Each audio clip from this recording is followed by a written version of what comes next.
So Sean and I wanted to talk a little bit about our current processors which are in the market, which is the Ampere Ultra and Ultra Max processors.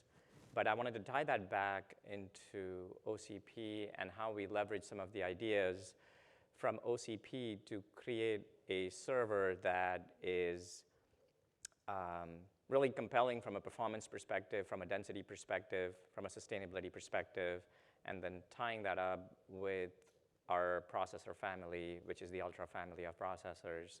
And Sean's going to talk a little bit about that. So let me introduce myself again for folks that have already been here. My name is Jayesh. I'm the Senior Director for Platform Strategy at Ampere Computing. Sean? Sean Varley, and I run the marketing solutions and business development. So a little bit background on Mount Bonnell, because historically, performance and energy efficiency have always been at odds. Finding that balance between getting performance, the most performance, and being energy efficient has always been a challenge. And so how do you achieve that as the processor TDPs keep going up, as the need for higher performance in the data center, and how do you balance that with the sustainability aspect of things? And so when we started looking at Mount Bonnell, which is a half-fit server motherboard that I'll elaborate a little bit on, and then pairing that up with the Ultra Max processor, we're going to talk a little bit about how that is compelling in terms of TCO for CSPs. And we're going to highlight a little bit on the system design, how we are using 1U chassis, how we're using E1.S drives to achieve high network bandwidth using the features of the Ultra Max processor. So when we started looking at Mount Bonnell, there were a bunch of options available to us. One of the things that we looked at was the effort that OCP has done in the past, which is the Tioga Pass server. It's a motherboard specification that's available on OCP. And it's a half-width motherboard where if you're using a 21-inch rack, you could fit 3 of them, or you could have 2 of them as we've used in a 19-inch rack. So we took some of the ideas from Tioga Pass and incorporated that into Mount Bonnell.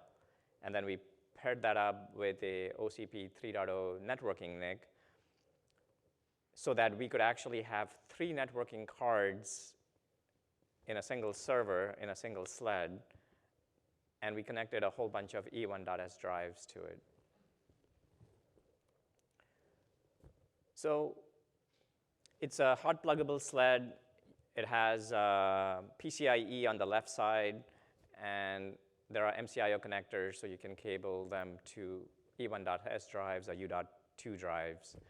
And then on the right side, there is M.2 boot drives. There's additional PCIe lanes available via connectors.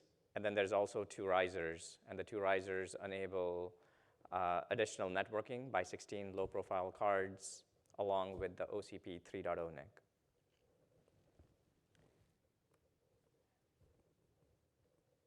And so we've been able to put that into a 1U server. And because Ultra Max has 128 cores, you're looking at 256 cores in a 1U. And depending on your rack, you can pretty much get a really, really high core count along with performance of E1.S drives, SSDs, and high bandwidth on the networking. And both these, I believe the E1.S is in our booth, and then one of our partners has the U.2 drive SKU in case you're interested in looking at it. I'm going to hand it off to Sean because we have some data around the performance, and he's going to elaborate a little bit more on that. Thanks, Jayesh. Well, thank you for coming. I know it's late on the afternoon, so we'll try to put this in context for you. These ultra-dense form factors are actually just perfect for a cloud-native processor. And a cloud-native processor like Ultra Max has a few distinguishing characteristics to it that really kind of lend themselves to this high-density computing or space or power-constrained environments. And so here's just a few of them. Really the number of cores that you can get in our architecture is absolutely far and above the typical competition, which we're showing here is A and B, but that's the x86 ecosystem. And obviously with 128 cores in a part and ultra-dense form factors like Mount Bonnell, you can really get this high density and really kind of maximize the rack power budget and also the compute power that you get for that. But we don't kind of stop there. It's really more about predictable performance as well. So in this case, what we have is a benchmark that we're showing here under predictable performance where we're running actually a real live workload. Redis is a common memory caching architecture, or sorry, application that is very commonly used in many web front end and back end implementations. And what we're showing here is kind of an introduction of a noisy neighbor. And that is very obvious in an x86 system where you're seeing the performance drop out as that noisy neighbor comes in. In this case, the noisy neighbor is an x264 transcoding operation on a thread or a process in the cores. And that dropout can be up to 50% of the performance. It's not really shown here on the scale, but just to get a feel for how much performance can be lost in the presence of a noisy neighbor, that puts it in context.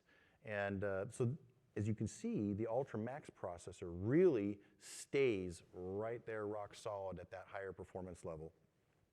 Third thing is really around scalability. With 128 cores, every time you turn one of them on, you're going to get the same amount of performance. We have a consistent frequency profile that allows us to maintain performance on a very linear scale. And in an x86 server where you've got both frequency scaling and hyper-threading going on, you actually tail off as you do that. And this is, again, x264 performance shown in a linear fashion. And then finally, that power efficiency. We have up to 3 to 4x better power efficiency than the legacy x86 ecosystem, and that is shown here as essentially 68% lower than competitor A.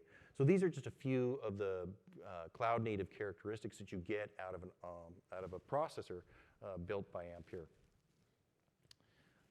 So we wanted to talk a little bit about what that means in the marketplace for this carbon neutral future that we're talking about.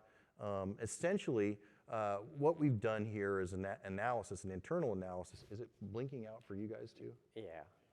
Okay. It's been finicky. Hopefully, I won't move as much, and maybe it'll stabilize.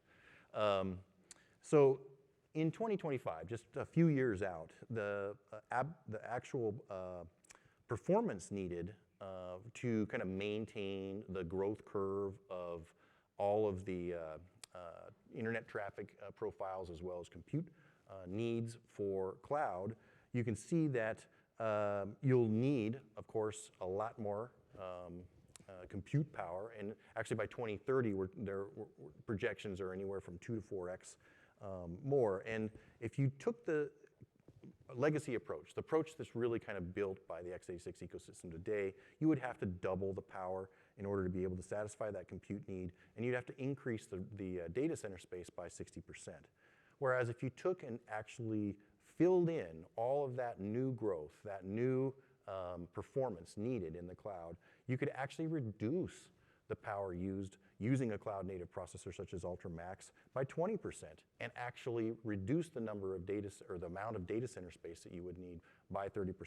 So really, our value proposition is to stop using so much power, take some more of the heat out of these high-density data centers that are really consuming a lot of power and really kind of becoming an issue from a global sustainability perspective. I think there's one more. I'm afraid to touch this thing. Okay, so Jayesh had talked about server counts and really that overall power. I'm going to leave you kind of with this message and pass it back to Jayesh, but ultimately, using a very dense form factor like Mount Bonnell, you can actually really reduce the number of servers required to get to any specific performance level. In this case, we're using spec-int as a proxy, but we have a lot of data points on this, real-world data points. I encourage you to come and talk to us at our booth, or some of our partners also who are here can talk to these numbers. We have run a lot of real live workloads, and to get that performance level, you can actually use a lot fewer servers. And then finally, on the power side of it, you can also reduce your power consumption for that equivalent performance level by up to 60%. And here, we're just kind of running raw numbers with spec-int, but that's sort of a medium proxy for a lot of real-world workloads, and in many cases, you can get even better power efficiency out of a typical cloud-native workload. So I'm going to pass it back to Jayesh here, and he can close us out. Thanks, Sean.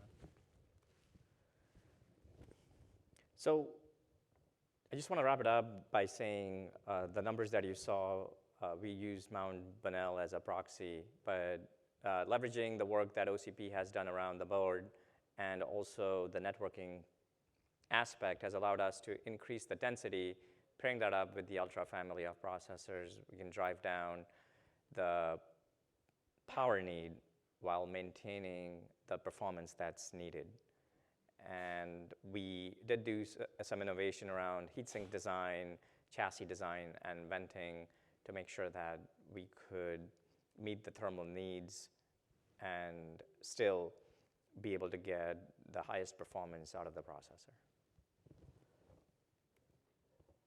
So again, if there are folks that want to collaborate with us on the chassis level solution or power delivery, please reach out to us, and we'll be happy to collaborate with the community. Thank you. Thank you.